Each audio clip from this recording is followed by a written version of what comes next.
Somewhere in the city of San Fransokyo, a group of people are gathered in an alley for a bot fight. The reigning champion Yama destroys the opposing bot and challenges someone else to take him on. Entering the ring is 14-year-old boy genius Hiro Hamada with a tiny bot that everyone laughs at. Hiro pays his entry and fights Yama's bot, where the latter breaks Hiro's in 3 pieces. Hiro pays for a rematch and then shows what his bot can really do. It repairs itself and manages to take Yama's bot apart. Hiro collects his winnings, but an angry Yama threatens him with his goons. Coming to the rescue is Hiro's older brother Tadashi on his motorcycle. Tadashi gets Hiro out of there, but they both get arrested for Hiro betting on the bot fight. The boys are bailed out by their Aunt Cass. She is upset with them and takes them back to their home, which is right above the cafe she runs. We learn that she's been taking care of them for 10 years after their parents passed away. Tadashi asks Hiro what he is going to do with his life, since Hiro graduated high school at 13. Tadashi, worried that Hiro is wasting his potential and his intelligence, takes Hiro to the robotics lab at his school, the San Fransokyo Institute of Technology. He introduces Hiro to his other genius inventor friends, Go-Go Tamego, who has invented a motorcycle with electromagnetic wheels, Wasabi, working with a plasma laser, Honey Lemon, a bright and energetic girl who creates a big purple smoke bubble, and Fred, who is just the school's mascot but has a keen interest in science. Tadashi takes Hiro into a room and puts duct tape on his forearm and rips it off. Hiro yells in pain, which activates Tadashi's invention, a healthcare robot named Baymax, a snuggly inflatable robot who looks after people's physical and emotional health needs. He assesses Hiro's pain level and uses something to get rid of his pain. Baymax deactivates when Hiro says he is satisfied with the results. Tadashi's Professor Robert Callaghan enters. Hiro recognizes him from his studies and research, which inspires Hiro to pursue an education at this school. Tadashi tells Hiro that a good way to get into the school is to impress Callaghan by presenting an invention for a showcase at the school. Hiro starts to come up with ideas but is frustrated that he can't come up with anything good. Tadashi inspires Hiro to look at the project from another angle. After spending a lot of time working with Tadashi and his friends, Hiro's latest invention is ready. It is the night of the showcase. Hiro, Tadashi, and the friends wheel in barrels around the room. Hiro is very tense, but Tadashi inspires him to stay cool. Hiro unveils his invention before Callaghan and everyone else, microbots. He takes one out, and hundreds of others spill out of the barrels. Using a neurotransmitter headband, Hiro is able to control the microbots to do anything. Impresses Callaghan,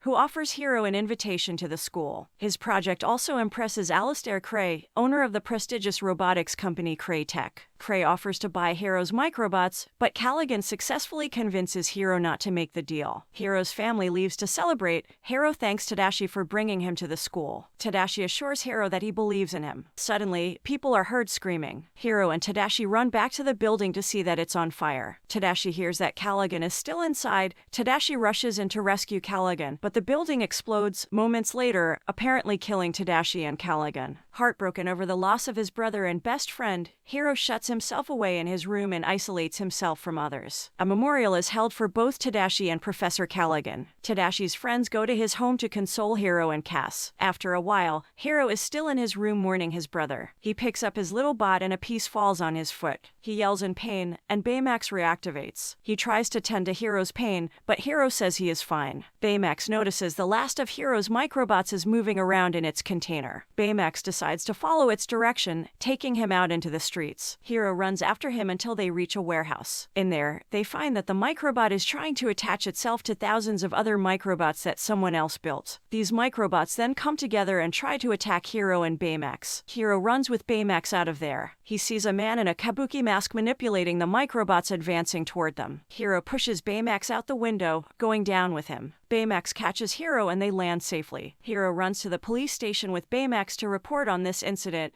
but the officer has a hard time believing his story. He runs home with Baymax and decides that they must catch the masked villain. Baymax only agrees since he thinks it will improve Hiro's emotional state. Hiro creates a carbon fiber suit for Baymax and incorporates a series of fighting techniques into a chip that Hiro places into Baymax's access port right next to the healthcare chip that Tadashi first made for Baymax. Hiro and Baymax follow the microbot again to the city's port to find the other microbots. They don't see that they're followed by a car. In this car are Go-Go, Wasabi, Honey, and Fred, who were all contacted by Baymax when he assumed Hiro was under emotional distress and needed the support of friends. They are all attacked by the masked villain, who uses the microbots to hurl a giant crate at them. Hiro commands Baymax to fight back, but the villain throws Baymax in the air. The gang hops in the car and Wasabi drives away while the villain chases after them. Wasabi keeps driving, so Go-Go takes the wheel and evades the microbots. They escape the villain, but they end up driving the car into the river. Baymax floats them up to safety. Wet and freezing cold, Fred brings the gang to his home for sanctuary, which happens to be a huge mansion owned by his parents. In his room is a big collection of monster statues, comic books, and action figures. While looking through the comics, Fred deduces that the masked villain must be Alistair Cray, who must have started the fire at the school to steal Hiro's microbots. Baymax then reveals that he scanned the villain at the port, meaning they have a reading on him. Hiro then comes up with a plan to upgrade not only Baymax, but the other four as well. The plan is to get the villain's mask since he may be hiding the neurotransmitter headband beneath it. Hiro makes suits for the gang and makes weapons for them as they practice getting the mask off. Honey has little balls of tungsten carbide that make foam and harden to trap the villain. Go-Go has electromagnetic roller blades and discs. Wasabi has lasers on his arms, and Fred has a monster suit that jumps high and breathes fire. Hiro makes himself a suit, and a new one for Baymax that can fly and has a rocket fist. He tests this suit out on Baymax, and they fly all across the city. Baymax determines that Hiro's emotional levels are improving. The two sit high above the city, and Baymax scans everyone in the city. He finds a life form matching the villain on an island further from the city. Baymax flies the gang to the island. They come across an abandoned laboratory with a ruined machine. They find footage on the computer showing Cray and his scientists showing off two portals they created to make use of teleportation. A woman is preparing herself in a pod to go through the first portal. One scientist tells Cray that he notices an irregularity, but Cray ignores it. The woman goes through the portal, and then the portal becomes unstable. The second portal closes, trapping the woman in there as the scientists are forced to shut down the portal when it starts to suck everything else in. The gang comes to the conclusion that Cray is the masked villain and that he wanted to steal Hiro's microbots to rebuild the portal, just as the villain attacks the gang. Making use of their suits, they try to catch him, but Honey accidentally gets hit with one of Go-Go's discs, which in turn makes Go-Go slip on one of Honey's carbide balls. Fred and Wasabi crash into each other as the villain throws them off. Baymax flies Hiro high enough for Hiro to tackle the villain to the ground and remove his mask. When he turns around, he is revealed to be Professor Callaghan, alive and well. He tells Hiro that he took the neurotransmitter and used the microbots to protect him from the explosion. Hiro tells him that Tadashi lost his life trying to save him, and Callaghan remarks that that was his mistake. Enraged that his brother died in vain, he angrily removes Baymax's health chip and orders him to kill Callaghan for revenge. With only the battle chip left, Baymax becomes a killing machine and goes on a massive rampage in attempt to kill Callaghan, who is powerless without the microbots. The other four try to stop Baymax until Honey opens the access port and puts the healthcare chip back in its place, just as Callaghan escapes. The four are shocked at Hiro for his actions, angry at the four for preventing him from exacting revenge on Callaghan. Hiro leaves with Baymax. Hiro returns home with Baymax to fix his scanner and find Callaghan. He then tries to remove the healthcare chip again, but the access port won't open. Baymax tells Hiro that Tadashi wouldn't have wanted this, but Hiro yells that Tadashi is gone. Baymax assures Hiro that Tadashi is right here. He turns on a screen on his chest that shows footage of when Tadashi was documenting his creation of Baymax. After 83 failed tests, the 84th one is successful, and Tadashi is ecstatic when Baymax is fully functioning.